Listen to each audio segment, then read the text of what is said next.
Hello, this is Tony Heller from RealClimateScience.com, setting the record straight about science. Imagine that you could go back in time 6 months to the beginning of January. The economy was booming, unemployment was at a record low, the world was preparing for the Olympics, and we were having a great ski season in the United States. Now imagine that somebody at the time came up to you and said, "In a few weeks there will be 40 million people unemployed and the Olympics will be canceled. Governments will not allow you to work and people will be hiding in their homes. The only shopping you'll be allowed to do will be at big stores like Walmart. All restaurants and bars will be shut down, as are ski areas and all sporting events. There will be no concerts, museums, or any other form of culture. Government will be telling people to stay home, tracking their every movement, and requiring everybody who goes out of their house to have their face covered. Children in Spain will not be allowed to go out of their house for 2 months. State governments will be tearing down statues of the Founding Fathers. Cities will be defunding their police departments and allowing police to be attacked. You can't go to church, and the only people who are allowed to congregate in large groups are rioters and looters. The airline industry will be nearly out of business, and government will be telling people not to shake hands. Governors like Andrew Cuomo will be banning people from visiting their relatives in nursing homes while sending thousands of sick people in to infect those nursing homes, leading to tens of thousands of deaths of our senior citizens. And after this happened, the press would be covering up these crimes which were committed by the governors. Nurses in New York City would be reporting massive medical malpractice which was killing thousands of people in their hospitals. If someone had have told this to you back in January, there can be little doubt that you would have thought they were an insane conspiracy theorist. And here we are 6 months into the year, all those things and a lot more have come to pass. This all started with some completely useless computer models which predicted millions of deaths and was based on code which was so bad the author wouldn't even release it to the public. The people behind all this insanity were completely wrong about their first round of predictions, but they're coming back for a second round now. The old saying goes, "Fool me once, shame on you. Fool me twice, shame on me." Just when we started down the path back towards normality, the alarmists came back with a massive second round of propaganda. 200,000 people to die. Dogs need to socially distance. Fauci says, "Don't go to Trump rallies." I don't own a television, so I miss all this propaganda. Instead, I look at actual data. Deaths attributed to COVID-19 peaked back in April and have been steadily declining ever since. In a few weeks, we should be down pretty close to zero. This graph shows deaths attributed to COVID-19 in two groups. The light gray is New York and New Jersey, and the dark gray is the rest of the United States. New York and New Jersey sent thousands of sick people to their nursing homes, so they created a huge death count back in April. Most of the deaths in the United States were occurring in just New York and New Jersey. The press, of course, chose to ignore the massive carnage which was being caused by Democratic politicians, instead tried to blame the deaths on President Trump. And now the press tells us that we're having a second surge of COVID-19, but I sure don't see a surge on this graph. Deaths in the United States and most other countries in the world continue to decline steadily. What's happened is that the Center for Disease Control has massively increased the amount of testing being done. Most of the new testing is among young people who have very low hospitalization and death rates from COVID-19. But if you massively increase the number of people being tested, you are of course going to also increase the number of cases being reported. What the press doesn't tell you is that an increasing number of cases and a declining number of deaths is very good news, not bad news as the press wants you to believe.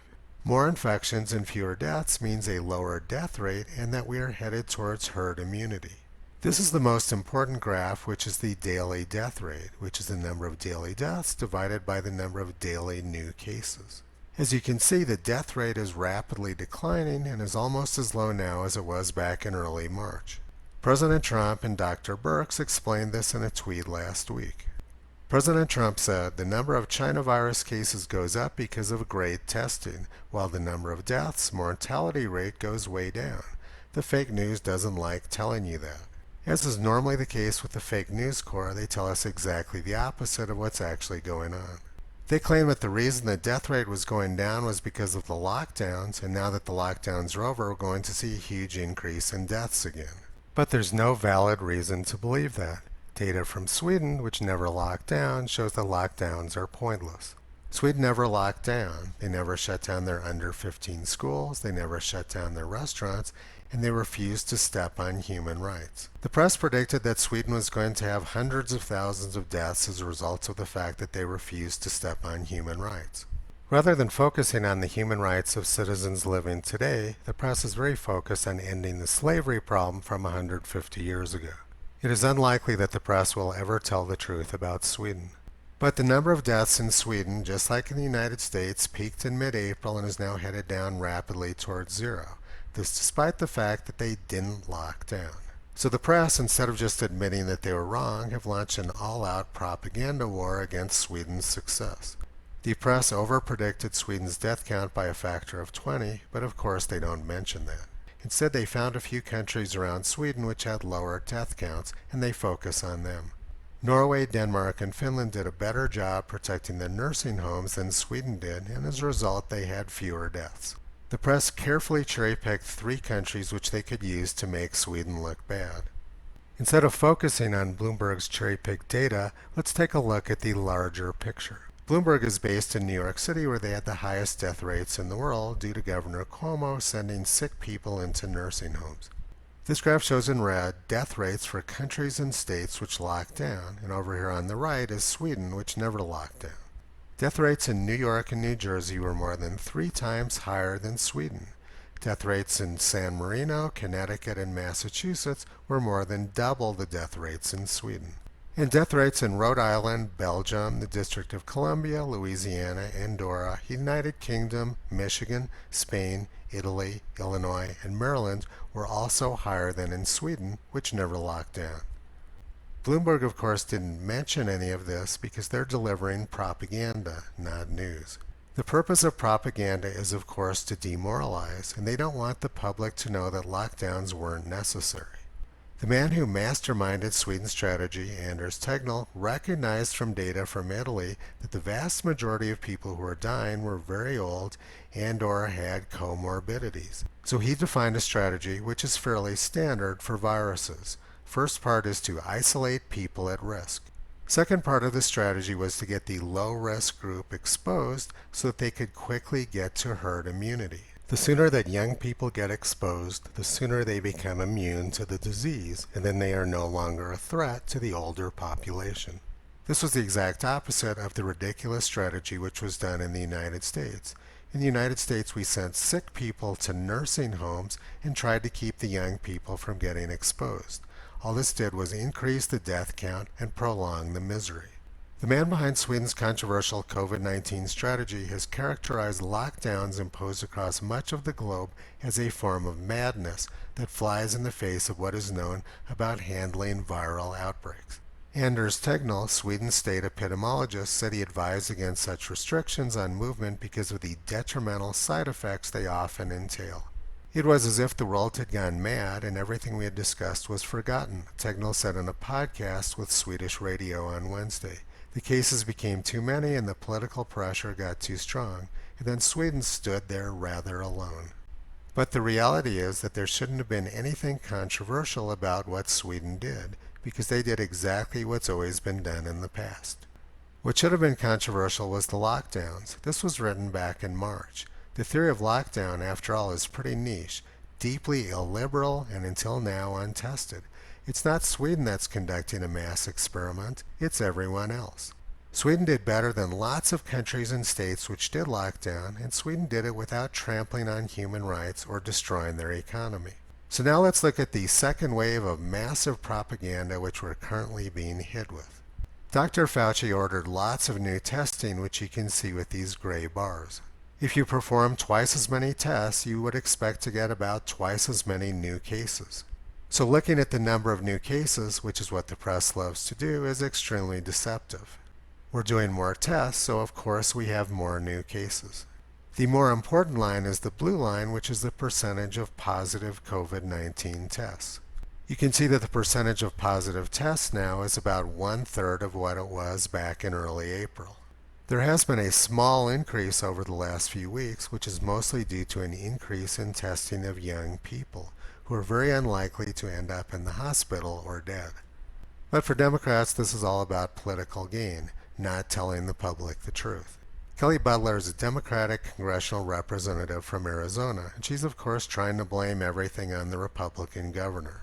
She says Arizona reopened too soon, which is a nonsensical argument, as I'm about to explain. The theory of lockdowns is that they prevented the vast majority of people from being exposed to the disease. If that were true, then the state would be almost as vulnerable now as it was back in March. And as soon as the state opened up, whether it was today, next week, or the week after, they would get a huge surge in the number of cases. The lockdowns were based on the idea of an exponential rise where one person infects 2 people and they infect 4 people and they infect 8 people, and it just gets worse and worse till everybody dies. If that was actually what was going on, whenever you reopen, you would see this exponential rise. All that delaying reopening would do would be to compound the economic misery. And that's exactly what Democrats want. They want economic misery because they think it will help them out in the November election. And being a Democrat, she of course supports the idea of government control over the population, so she wants to require masks. Even though it warns right on the box, this product is an ear loop mask. This product is not a respirator and will not provide any protection against COVID-19 or other viruses or contaminants. Wearing an ear loop mask does not reduce the risk of contracting any disease or infection. What masks actually do is they collect germs. Then people touch the masks repeatedly, then they touch the produce in the store, and they spread diseases to other people. For Democrats, it's all about politics. They want lots more testing so they can bring the case count up and blame it on the governor. And Democrats want contact tracing because it's another violation of people's privacy. If Kelly Butler was interested in doing things right, she would listen to Sweden's Anders Tegnell. She would know that the only way to move forward is to get the low-risk population exposed and immune to the disease. Everything she's saying is either nonsense or it's counterproductive, and it's all about politics. This graph from CDC shows weekly deaths in Arizona from all causes going back to December 2017. You can see that there's been more deaths in Arizona this year than there was last year, but the peak weeks this year were lower than those from the flu epidemic of 2017-2018. Nobody was talking about shutting down the state during 2018, and odds are that Kelly Butler didn't even know about the flu epidemic of 2018, which had higher peak death rates. Another thing that's interesting about this graph is that you can see that the epidemic probably actually started during December rather than March, as the experts are trying to claim. The ICU nurses in Nebraska, whom I was hanging out with back in March, said that was exactly what they thought had happened. They said there was a big spike in hospitalization cases with COVID-like symptoms during December and January. Nobody knew what the disease was back then, but it was actually occurring all over the country.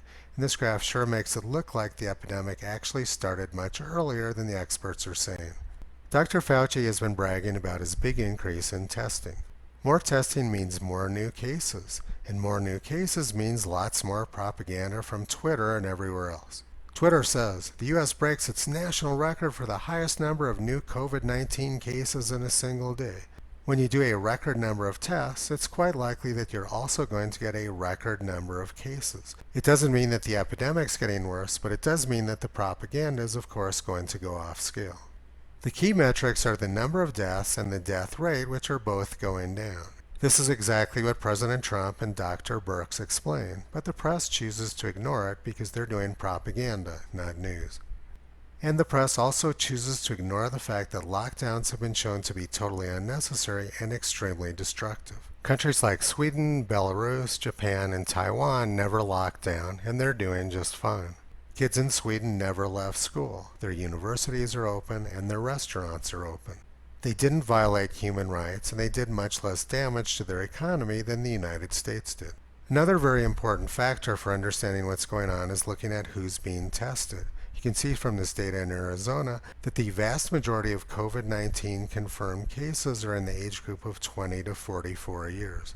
But if we look at who's dying from the disease, we can see that they're almost all over 65 years old. Very few people in the 20 to 44 age group die from this disease, which means that a large number of new cases in that age group is not likely to lead to a surge in the number of deaths. Now let's look at some more propaganda from Bloomberg. They say, America's scary COVID-19 curve has a simple explanation. But the American curve isn't scary at all. We're headed down with death rates getting closer to zero. And here's the scary curve which Bloomberg is talking about. They show that the number of new cases in the United States is increasing, whereas the number of new cases in the EU is not. Bloomberg wants people to believe that somehow Europe is managing the virus better than the United States is. But what this graph is really showing us is that we're doing a lot of new testing in the United States, and that the European Union is probably already close to herd immunity. Europe has very high population density, so it's likely that a large number of people were exposed to the disease earlier in the year. If we think back to the scary exponential curve which experts were showing us back in March, that would be happening right now in Europe if there was still a large number of vulnerable people. The fact that they're not seeing a rise in cases in Europe shows that the lockdowns probably did not work. All of the assumptions which Bloomberg is making are probably wrong. Bloomberg believes that the lockdowns worked, and they also seem to believe that the virus has somehow magically changed its properties. Bloomberg seems to believe that there's some magical amount of time which you need to keep your economy shut down for, and if you do that, the virus will leave you alone. There is no scientific basis to that sort of thinking.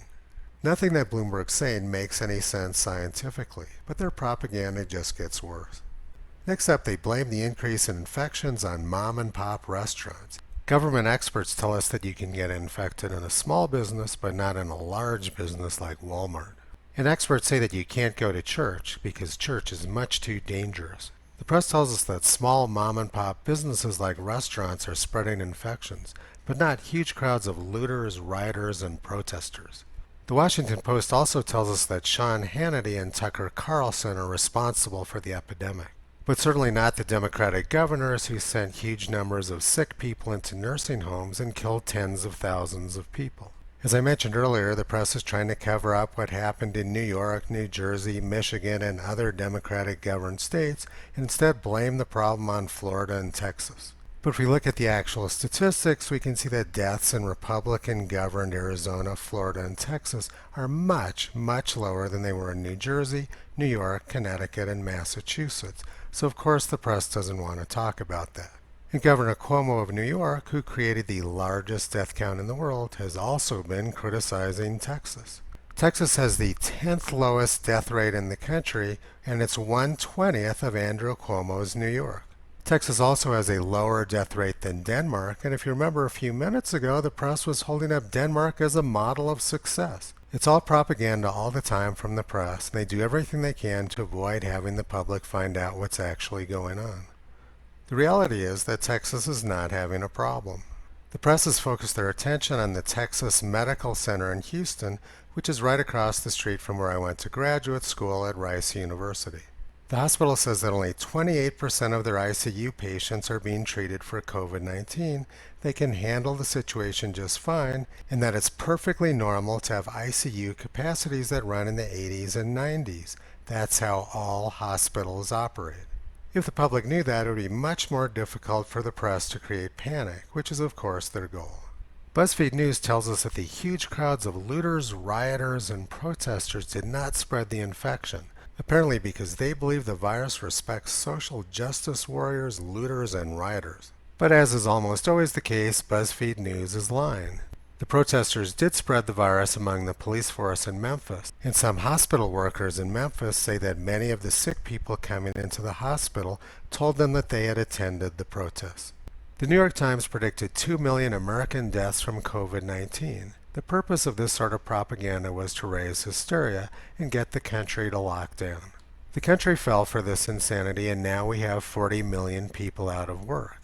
And in a few weeks, their benefits are going to run out, and they're likely to get evicted from their homes. This has the potential for being a massive crisis in the United States, unlike anything we've seen in a very long time. But the press doesn't want people thinking about that. Instead, they have everyone focused on a fake second wave and trying to solve the problems of slavery, which ended 150 years ago. The reality is that about 100,000 Americans die from infections they contracted in the hospital every year. It's very likely that the large majority of deaths which occurred from COVID-19 in the United States were contracted either in nursing homes or in hospitals. Another dirty little secret is that almost 500,000 Americans die every year from medical malpractice. And we know from the nurses' reports that many of the deaths which occurred in New York City hospitals were directly due to medical malpractice. The propagandists have driven the country insane with misdirection. Even my congressional representative here in Wyoming, Liz Cheney, is telling everybody to wear a mask.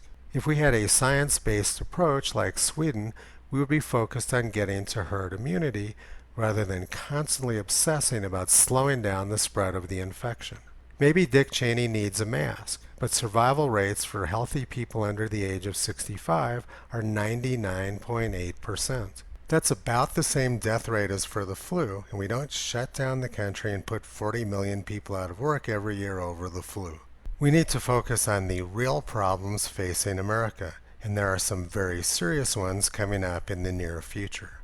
Young people running around wearing masks and tearing down statues is not helping anything.